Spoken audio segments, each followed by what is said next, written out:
नमस्कार शेतकरी बांधवांनो, एमटे ऑल टी व्ही या यूट्यूब चॅनलवरती तुमचं मनापासून सहर्ष स्वागत आहे.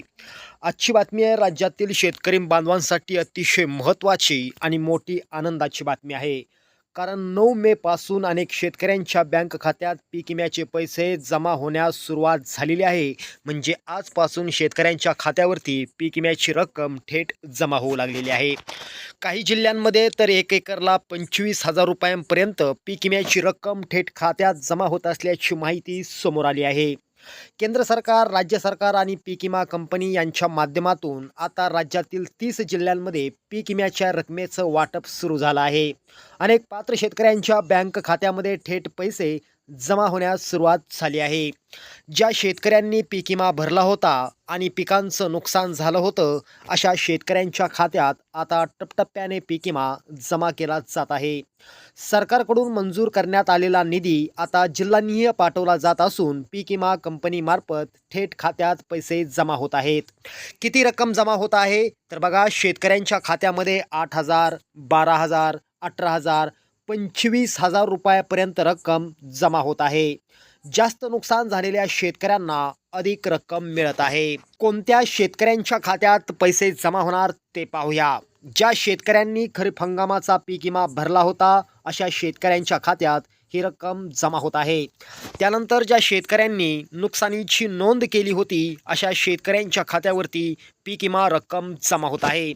त्यानंतर ज्या शेतकऱ्यांनी पिकाची माहिती ऑनलाईन दिली होती, अशा शेतकऱ्यांच्या खात्यात पीक विमा रक्कम जमा होत आहे.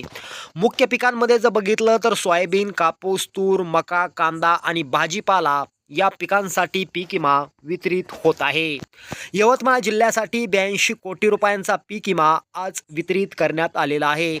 त्यानंतर अमरावती जिल्ह्यासाठी 74 कोटी रुपये, वर्धा जिल्ह्यासाठी 54 कोटी रुपये, बुलढाणा जिल्ह्यासाठी 79 कोटी रुपये, अकोला जिल्ह्यासाठी 63 कोटी रुपये, वाशिम जिल्ह्यासाठी 41 कोटी रुपये, जालना जिल्ह्यासाठी 72 कोटी रुपये, परभणी जिल्ह्यासाठी 76 कोटी रुपये, हिंगोली जिल्ह्यासाठी 35 कोटी रुपये, नांदेड जिल्ह्यासाठी 88 कोटी रुपये, लातूर जिल्ह्यासाठी 58 कोटी रुपये, बीड जिल्ह्यासाठी 92 कोटी रुपये, धाराशिव जिल्ह्यासाठी 44 कोटी रुपये, छत्रपती संभाजीनगर जिल्ह्यासाठी 52 कोटी रुपये, जळगाव जिल्ह्यासाठी 67 कोटी रुपये, धुळे जिल्ह्यासाठी 36 कोटी रुपये, नंदुरबार जिल्ह्यासाठी 28 कोटी रुपये, नाशिक जिल्ह्यासाठी 61 कोटी रुपये, अहिल्यानगर जिल्ह्यासाठी 77 कोटी रुपये, तर पुणे जिल्ह्यासाठी 39 कोटी रुपये, सातारा जिल्ह्यासाठी 30 कोटी रुपये, सांगली जिल्ह्यासाठी 33 कोटी रुपये, सोलापूर जिल्ह्यासाठी 69 कोटी रुपये आणि कोल्हापूर जिल्ह्यासाठी 27 कोटी रुपये.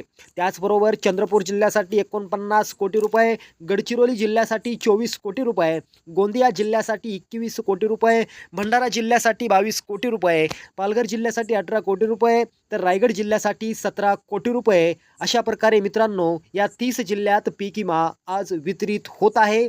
ज्या शेतकऱ्यांनी पीक विमा भरला आहे आणि ज्या शेतकऱ्यांच्या पिकांचं मोठ्या प्रमाणात नुकसान झालं आहे, अशा पात्र शेतकऱ्यांच्या खात्यात 25,000 रुपयांपर्यंत पीक विमा जमा होत आहे.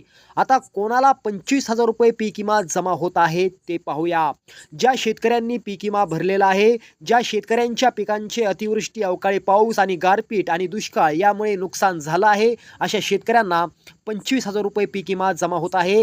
त्याचबरोबर ज्यांनी वेळेत नुकसानीची नोंद केली आहे, ज्यांनी ई पीक पाहणी पूर्ण केलेली आहे, ज्यांचे आधार कार्ड बँक खात्याशी लिंक आहे आणि ज्या शेतकऱ्यांची नावं पात्र लाभार्थी यादीमध्ये आहेत, अशा शेतकऱ्यांना 25,000 रुपये पीक विमा जमा होत आहे.